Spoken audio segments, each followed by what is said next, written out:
Assalamualaikum warahmatullahi wabarakatuh. Apa kabar teman-teman? Kembali lagi bersama saya Rozik.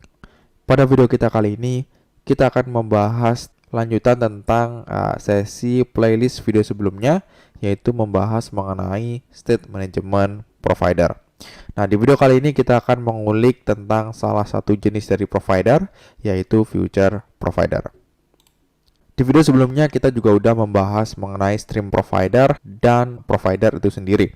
Selanjutnya di sini kita akan lebih fokus tentang apa itu si future provider dan bagaimana cara menggunakannya. Sebelum langkah lebih lanjut mengenai provider, pastinya teman-teman di sini sudah familiar dengan function future.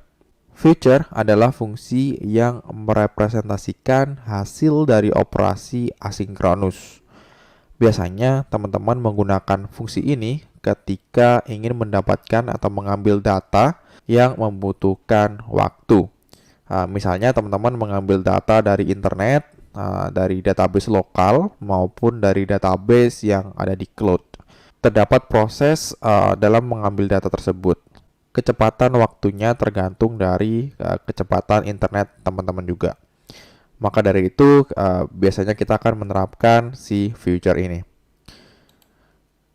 Future menghasilkan output complete ataupun incomplete. Jadi ketika data teman-teman berhasil didapatkan, maka respons yang diberikan biasanya berupa JSON atau bisa kita convert atau mapping ke dalam sebuah kelas.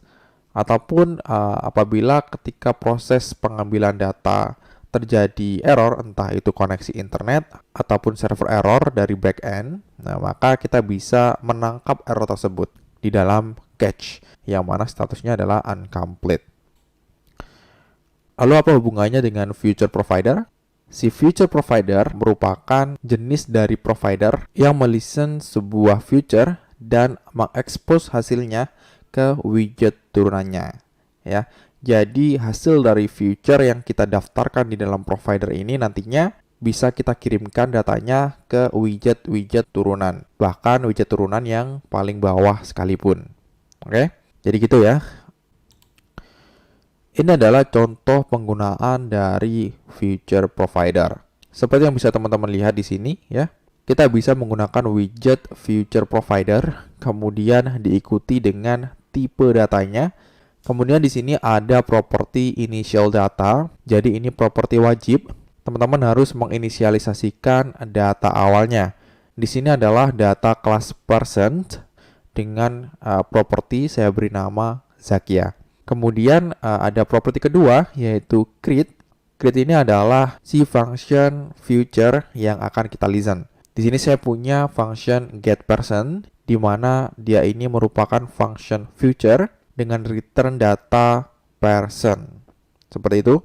Kemudian ada child scaffold. Isi dari scaffold ini adalah center, di mana childnya juga adalah sebuah kelas content. Ya, di sini isinya adalah stateful widget. Teman-teman bisa panggil datanya nanti di dalam si widget content tanpa perlu menginisialisasi ulang si widget person atau tanpa perlu mengirimkan ke dalam constructor. Karena si konten ini udah termasuk turunan dari si future provider, maka otomatis dia juga bisa mengakses si person. Bagaimana cara kita mengakses data person melalui si widget konten ini? Yap, teman-teman dapat menggunakan context.watch, kemudian si data person. Ini data yang ada di future provider ya. Kemudian panggil aja properti yang ingin ditampilkan. Nah, di sini karena yang terlihat adalah name, maka kita bisa panggil property name-nya. Seperti itu. Seperti di video sebelumnya tentang provider, kita bisa memanggil melalui context.read maupun context.watch, ya. Nah, di future provider, teman-teman juga bisa memanfaatkan context.watch, ya. Selain future provider, nantinya dia juga bisa digunain di stream provider dan change notifier provider. Di sini kita akan mencoba menerapkan future provider pada project kita. Di sini seperti biasa, saya sudah menjalankan project Flutter, di mana project ini sederhana saja. Di sini ada halaman main.dart yang isinya adalah function main ya. Kemudian ada dua kelas, ada kelas my apps dan juga kelas my homepage. Di kelas My Apps ada material apps, kemudian di dalamnya ada widget My Homepage ya di sini. Yang di dalam My Homepage isinya sederhana, hanya app bar dengan teks Future Provider. Kemudian ada file lainnya yaitu person.dart. Ini isinya adalah kelas sederhana yaitu kelas person yang isinya hanya ada dua properti yaitu property name dan property age. Nah, sebelum kita menggunakan provider, pastikan teman-teman di sini sudah menginstal provider di paspec.yaml ya. Taruh di bagian dependencies. Oke. Selanjutnya, ketika kita ingin menggunakan provider, maka kita panggil dulu widgetnya. Kita taruh aja di bagian scaffold ya. Kita wrap dia dengan provider. Future provider seperti ini ya. Seperti yang saya jelaskan tadi bahwa provider membutuhkan sebuah data ya, menginisialisasikan data apa yang dia simpan nantinya. Di sini kita tambahkan person aja ya. Kelas person ya yang di sini. Kemudian kalau kita lihat di sini dia itu required, create dan juga initial data.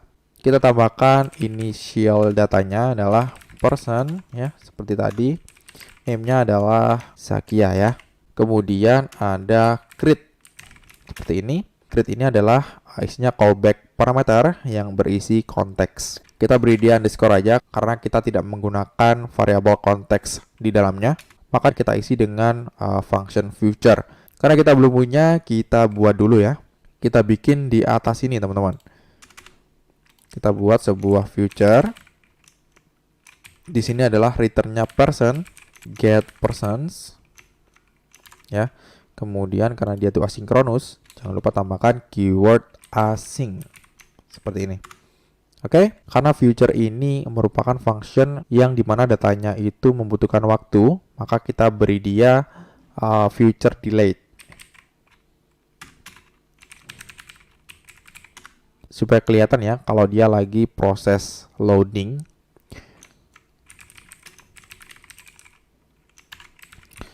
Kita beri dia waktu 3 detik. Kemudian baru kita return person dengan name. Rozik misalnya, ini nama saya sendiri. Baru get person ini kita tambahin ya di dalamnya si future provider. Kita copy aja, kita masukin ke dalam sini teman-teman. Ya, seperti ini.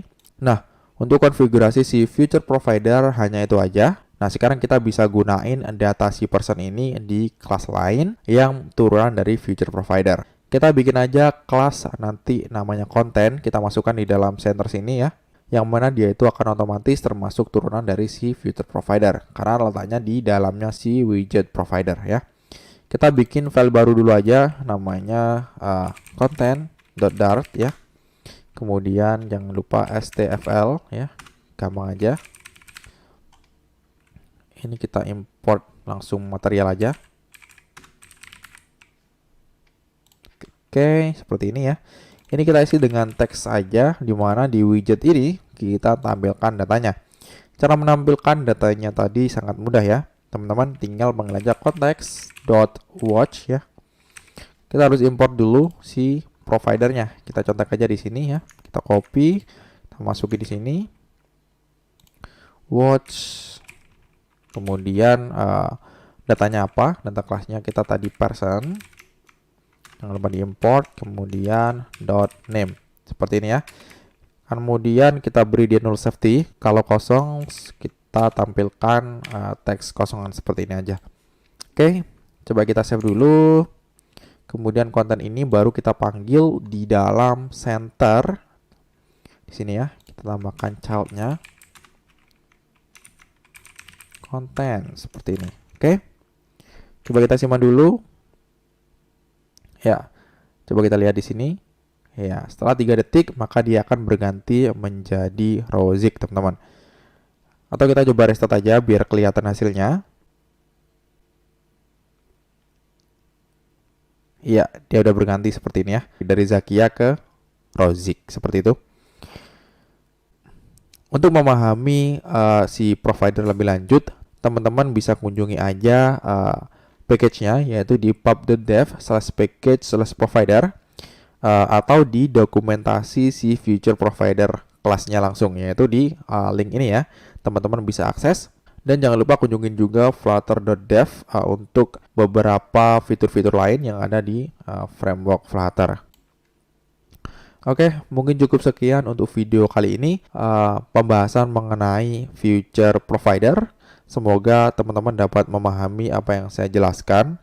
Apabila ada yang salah, teman-teman dapat koreksi, komen aja di kolom komentar. Saya sangat berterima kasih.